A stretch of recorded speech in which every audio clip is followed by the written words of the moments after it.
نیا project start ہوتے ہی اس company کے آنر کو ایمل پسند آ جاتی ہے۔ وہ اس کو پسند کرنا شروع کر دیتا ہے اور ہم دیکھیں گے کہ وہ اس کے ساتھ بات کرنے کی کوشش کرے گا تاکہ اس سے اپنی پسند کا اظہار کر سکے۔ عفان بھی یہ چیز محسوس کرتا ہے لیکن ایمل اس چیز کو اگنور کر دیتی ہے کیونکہ ایمل اپنی ساری توجہ اپنے کام پہ رکھتی ہے۔ وہ آگے پیچھے کسی کی طرف دیکھتی نہیں کیونکہ وہ اپنے آپ کو یہی سمجھتی ہے کہ شہریار کے بعد اس نے اب آگے اس طرف بڑھنا ہی نہیں ہے۔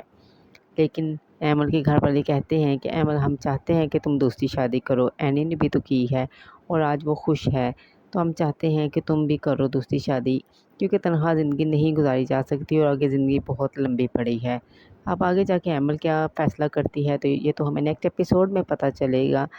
لیکن جب یہ خبر گھر والوں کو پتہ چلے گی تو فاخرہ بیگم تو بہت خوش ہوگی کہ اچھی بات ہے، ایمل کو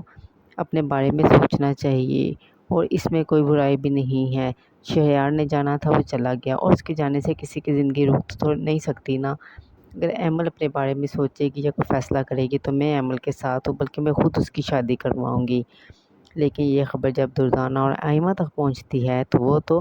ہنگامہ برپا کر دیتی ہیں کہ جب میں باہر نکلتی ہوں یا میں کوئی کام کرتی ہوں تو اس میں ہر بندے کو اعتراض ہوتا ہے اور ایمل کی تو سب طرفداری کر رہے ہیں، جس پر فاخرہ بیگم کہتی ہے کہ ہمیں اعتراض تمہارے باہر نکلنے پر بھی نہیں ہے، لیکن صرف ہم یہ چاہتے ہیں کہ کچھ طریقہ اپناؤ۔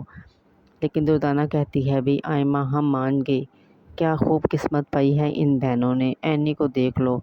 مہروز کے مرتے ہی عفان مل گیا اور کتنی خوش ہے، اور اب دیکھو شہریار کے فوت ہوتے ہی ایک بزنس مین اس پہ آ گیا، اب دیکھیں یہ بھی اسے شادی کر لے گی اور خوش رہے گی۔ میں قسمت تو صرف ہماری ہی خراب ہے، ہمیں ہی کچھ نہیں ملا، ایک جال بچھایا تھا اس میں بھی کامیاب نہیں ہوئے، جس پر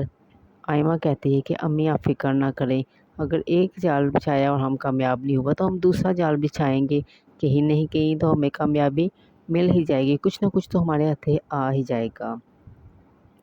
لیکن اب مسئلہ یہ ہے کہ آئمہ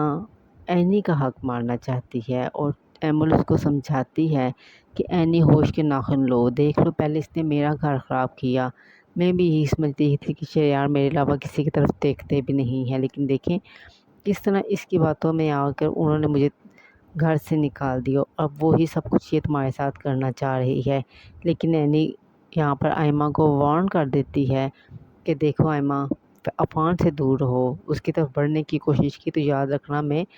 ایمل نہیں ہوں، میں اینی ہوں، اور منہ توڑ جواب دوں گی اور میرے ساتھ فاخرہ آنٹی بھی کھڑی ہوں گی، تو یہ بات یاد رکھنا کہ اگر اس گھر میں رہنا ہے تو طریقے سے رہو، ورنہ یہاں سے اب نکلنے کا ٹائم تمہارا ہے، میرا نہیں۔ تو نیکسٹ ایپیسوڈ میں مزید کیا ہوتا ہے یہ تو ہمیں دیکھ کر ہی پتہ چلے گا، کیونکہ یہ سب کچھ تو صرف ہماری ایک پریڈکشن ہوتی ہے۔ تو ویڈیو پسند آئی ہے تو پلیز لائک کر دیجیے، بہت شکریہ۔